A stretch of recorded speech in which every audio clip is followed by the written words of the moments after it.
चाहिँ हाम्रो गन्तव्यमा आइपुगेका छौँ होइन। हाम्रो काका ओर्लिँदै हुनुहुन्छ।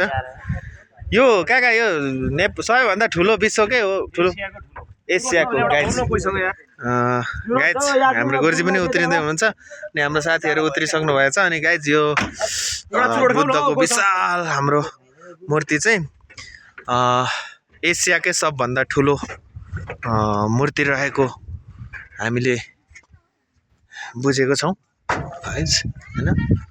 एउटा चुरोट दिन न पैसा एसियाकै ठुलो मूर्ति रहेको हामीले भन्ने बुझेका छौँ।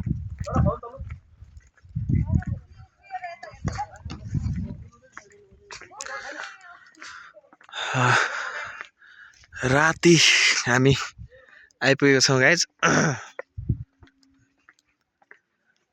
एसियाकै ठुलो मूर्ति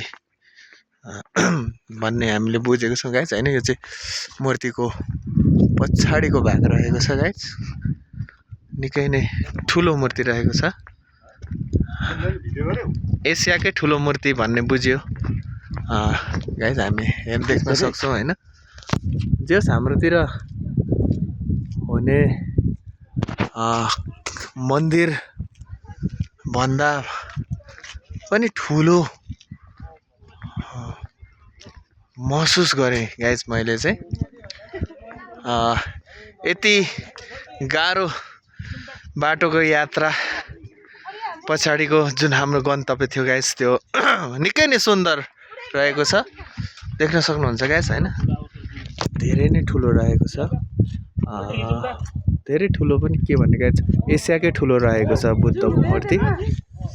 हामी महसुस गर्न सक्छौँ। हाम्रो साथीहरू फोटो खिच्दै हुनुहुन्छ र रमाइलो गर्दै गर्नुहुन्छ। देख्न सक्नुहुन्छ गाइज ध्वजाहरू हावाले फरफराइरहेको छन्। एकदमै चिसो शीतल हावा हामीले पाएका छौँ।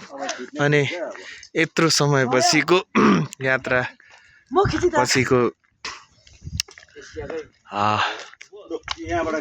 जुन हाम्रो लक्ष्य थियो हामीले निकै नै सुन्दर पाएका छौँ गाइज। देख्न सक्नुहुनेछ निकै सुन्दर खुड्किलाहरू चढ्दै गाइज। निकै सुन्दर दृश्य यहाँहरूले देख्न सक्नुहुन्छ गाइज होइन। गाइज यहाँहरूले देख्न सक्नुहुन्छ कि कमलको फुलमा विराजमान हुनुहुन्छ गाइज होइन। गाइज म चाहिँ कमलको फुलसम्म पनि आइपुगेको छैन गाइज। देख्न सक्नुहुन्छ बुद्धको कमलको फुल मुनि मात्रै हामी पुग्छौँ।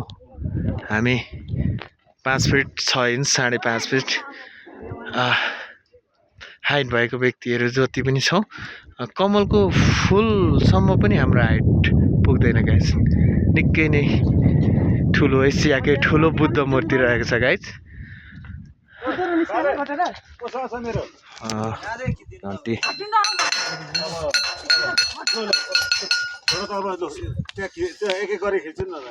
निकै नै ठुलो विराट एसियाकै ठुलो मूर्ति रहेछ गाइज। देख्न सक्नुहुनेछ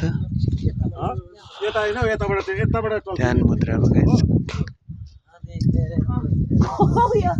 गन्तव्य एकदमै सुन्दर रहेको छ गाइज। र यहाँ कुनै टिकटको पनि व्यवस्था रहेनछ गाइज। यहाँहरूले बिल्कुलै फ्री यहाँ आएर भगवान् बुद्धको दर्शन सँगसँगै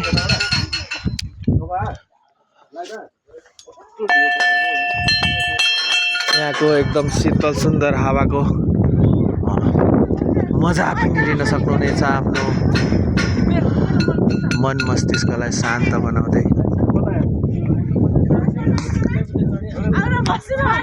आनन्द लिन सक्नुहुनेछ गाइज। निकै नै ठुलो रहेको छ गाइज।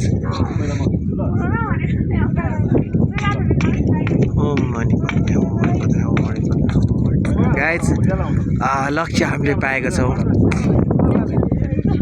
यहाँहरूले इन्जोय गर्न सक्नुहुनेछ।